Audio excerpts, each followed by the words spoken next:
বাংলাদেশের অর্থনৈতিক উন্নয়ন নিয়ে একটি বিশদ আলোচনা করতে চাই।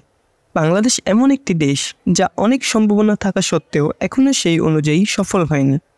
যদিও এর রয়েছে প্রচুর সম্পদ এবং সুবিধা যা দেশকে একটি উন্নয়নশীল অর্থনীতিতে পরিণত করতে পারে, তবুও বাংলাদেশ এখনও উন্নয়নশীল দেশের তালিকায় রয়ে গেছে। চলুন এবার আমরা দেখে নিই কী কী কারণে বাংলাদেশের আরও সফল অর্থনীতিতে পরিণত করতে পারত, কীভাবে সেই সুযোগগুলো হাতছাড়া হয়েছে এবং ভবিষ্যতে কী করা যেতে পারে। প্রথমেই বলতে হয়, বাংলাদেশের কিছু উল্লেখযোগ্য অর্থনৈতিক সুবিধা রয়েছে যা অন্য দেশের নেই। বৈশ্বিক রাজপথের সহজ প্রবেশাধিকার সুবিধাটি রয়েছে বাংলাদেশে। বঙ্গোপসাগরের তীরে অবস্থিত হওয়ার কারণে বাংলাদেশের বৈশ্বিক বাণিজ্যের গুরুত্বপূর্ণ কেন্দ্রবিন্দু হতে পারত। কম ঋণ জিডিপির অনুপাত রয়েছে বাংলাদেশের। বাংলাদেশের ঋণ জিডিপি অনুপাত তুলনামূলকভাবে কম, যা অর্থনৈতিক স্থিতিশীলতার একটি ইতিবাচক সূচক। বাংলাদেশে রয়েছে তেল সংস্থানের ব্যবস্থা। দেশে তেলের মজুদ থাকা অর্থনৈতিক উন্নয়নের একটি বড় সুযোগ। বাংলাদেশের জনসংখ্যার ঘনত্ব একটি সুবিধা, যা উৎপাদনশীলতা বৃদ্ধির জন্য প্রয়োজনীয় কর্মশক্তি যোগান দিতে পারত।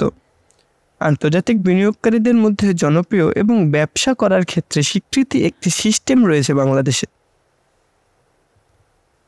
এসব সুবিধা থাকা সত্ত্বেও বাংলাদেশে আজও জাতিসংঘের উন্নয়নশীল দেশের তালিকায় রয়ে গেছে। বাংলাদেশ 1971 সালে স্বাধীনতা অর্জন করে। স্বাধীনতা অর্জনের আগে এটি পূর্ব পাকিস্তান নামেও পরিচিত ছিল, যা ভারত দ্বারা বিভক্ত হওয়ার কারণে পশ্চিম পাকিস্তান থেকে বিচ্ছিন্ন ছিল। 1970 সালে ভয়াবহ ভোলা সাইক্লোন আঘাত হানে। প্রায় 5 লাখ মানুষ প্রাণ হারায় সাইক্লোনে। এই প্রাকৃতিক বিপর্যয়ের পর পশ্চিম পাকিস্তান তেমন কোনো সহায়তা পাঠাতে ব্যর্থ হয়, যা পূর্ব পাকিস্তানের মানুষকে ক্ষুব্ধ করে তোলে এবং এর ফলে স্বাধীনতা আন্দোলন ত্বরান্বিত করে। স্বাধীনতা যুদ্ধের পর বাংলাদেশের একটি বিপর্যস্ত অবস্থা ছিল। বাংলাদেশের জীবনের গড় আয়ু কমে যায় এবং অর্থনৈতিক অবস্থা বিপর্যয় হয়ে পড়ে। এত প্রতিকূলতার মধ্যে দিয়ে শুরু হওয়া একটি নতুন দেশের পক্ষে অর্থনৈতিকভাবে শক্তিশালী হওয়া অনেক কঠিন। বাংলাদেশের অর্থনীতিতে রয়েছিল অনেক চ্যালেঞ্জ। সেই চ্যালেঞ্জগুলোর মধ্যে রয়েছে, বাংলাদেশের বর্তমান অর্থনৈতিক অবস্থা বিশ্লেষণ করতে গেলে কয়েকটি মৌলিক সমস্যা সামনে আসে। বাংলাদেশ বর্তমানে তুলনামূলকভাবে সস্তা পোশাক রপ্তানিতে বিশেষজ্ঞ, তবে কেবল পোশাক রপ্তানি করে একটি দেশ উন্নত হতে পারে না। তাই বাংলাদেশে আরও উচ্চমূল্যের পণ্য ও সেবা উৎপাদন এবং রপ্তানি করার জন্য তার অর্থনীতিকে বিভিন্ন ক্ষেত্রে বিকাশ করতে হবে।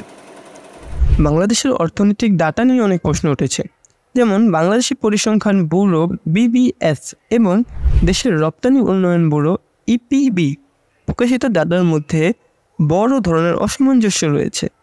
এমন সমস্যা অর্থনৈতিক নীতিমালা তৈরিতে বাধা সৃষ্টি করে। বাংলাদেশে বর্তমানে দক্ষিণ এশিয়ার দেশগুলোর সঙ্গে পর্যাপ্ত পরিমাণে বাণিজ্য করে না। বাংলাদেশ যদি সম্ভাবনাকে পুরোপুরি কাজে লাগাতে চায়, তাহলে তাকে কিছু পরিবর্তন আনতে হবে। ক্যাপিটাল ইন্টেনসিভ ইকোনমি গঠন, অর্থাৎ যে অর্থনীতি উচ্চমূল্যের পণ্য ও সেবা উৎপাদন করতে পারে সেদিকে মনোযোগ দেওয়া। বাণিজ্যিক অংশীদার বাড়ানো, দক্ষিণ এশিয়ার দেশগুলোর সঙ্গে আরও ভালো বাণিজ্যিক সম্পর্ক গড়ে তোলা এবং রপ্তানি পণ্যের বৈচিত্র্য আনা। অর্থনৈতিক ডাটার স্বচ্ছতা নিশ্চিত করা, যাতে নীতি নির্ধারকরা সঠিকভাবে দেশের অর্থনৈতিক অবস্থা বুঝে সঠিক সিদ্ধান্ত নিতে পারে। সবশেষ বলা যায়, বাংলাদেশ একটি সম্ভাবনাময় দেশ। সঠিক সিদ্ধান্ত ও প্রচেষ্টার মাধ্যমে এটি দক্ষিণ এশিয়ার অন্যতম শক্তিশালী অর্থনীতিতে পরিণত হতে পারে।